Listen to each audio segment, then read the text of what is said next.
You were mentioning Widor and people that were influenced by Widor, and also Widor's playing of Bach, and that makes one think of the editions of Bach that were edited by Widor and Albert Schweitzer. And we understand that that relationship was a very important one. Would you care to speak about Albert Schweitzer? Yes, especially because I am also from Alsace, you know, I am like Schweitzer. I am born in Alsace, and as you may know, Alsace is the east of France, and many of the artists, musicians, also philosophers and so on, liked always to get in Germany, you know, to try to have the German people understand the French culture, and on the other way, you know, in France to introduce some of the German culture. So Albert Schweitzer Albert Schweitzer grew up in Alsace.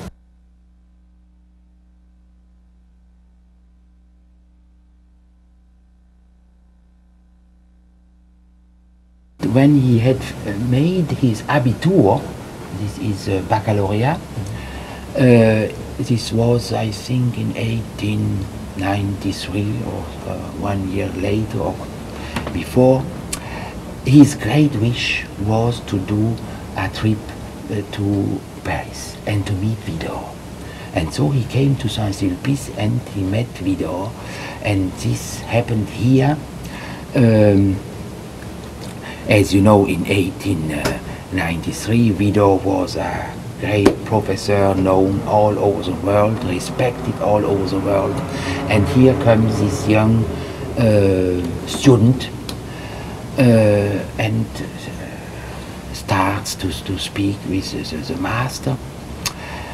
And during the conversation, Widor, of course, sees more and more how this young man has interesting ideas, and at one time he tells him, I know you are a theologian, you are a musician also, an organist, you play the work of Johann Sebastian Bach. I play this music since many years, but I still don't understand why Bach writes in one chorale in diatonic music, and all at once the music becomes chromatic, and there are other chorales in which you can see great intervals of diminished 7 or diminished 5 intervals. What happens? I still don't understand. And the answer of Albert Schweitzer was, when you want to understand the music of the chorales by Johann Sebastian Bach, we have really to read and understand the text. And this was a revolution in France. You know, this was a revolution. They more and more, the understanding of the music by Bach was better because of this moment. So Albert Schweitzer had a major impact on the way the French interpreted or played the chorales of Bach. That is sure. That is sure. After this first meeting, Widor and Schweitzer met many times, and Widor encouraged Albert Schweitzer to write his book on Johann Sebastian Bach, and the first book came out in 1906 and was in French.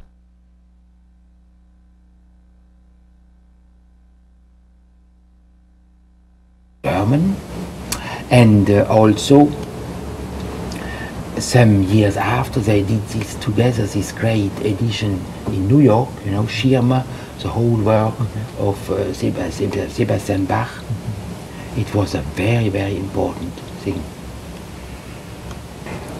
We spoke of the great bond that existed between Vierne and Widor. We also know that Vierne had a very unhappy life. Not one of the least of the unhappy points of his life was upon the death of Guillemot. He had hoped to succeed him at the conservatory. Yes, yes, and at that time Gabriel Fauré was the director of the conservatoire. Vierne hoped very much to become the successor of Alexandre Guillemot. He was since many years, he was assistant, he had been assistant of Widor and then after assistant of Guillemot.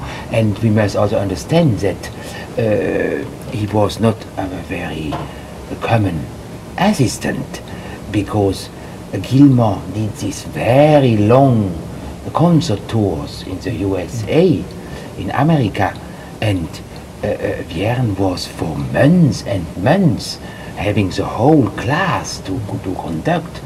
So he was a very unusual assistant who was very active, and so he hoped very much to become the successor. But Gabriel Fauré being the director and having been a very good friend of Eugène Gigoux when they were both teachers at the Niedermeyer School, so Gabriel Fauré decided to have as a successor of Alexandre Guillemot Eugène Gigoux, and this was a very great catastrophe for Louis Vierne.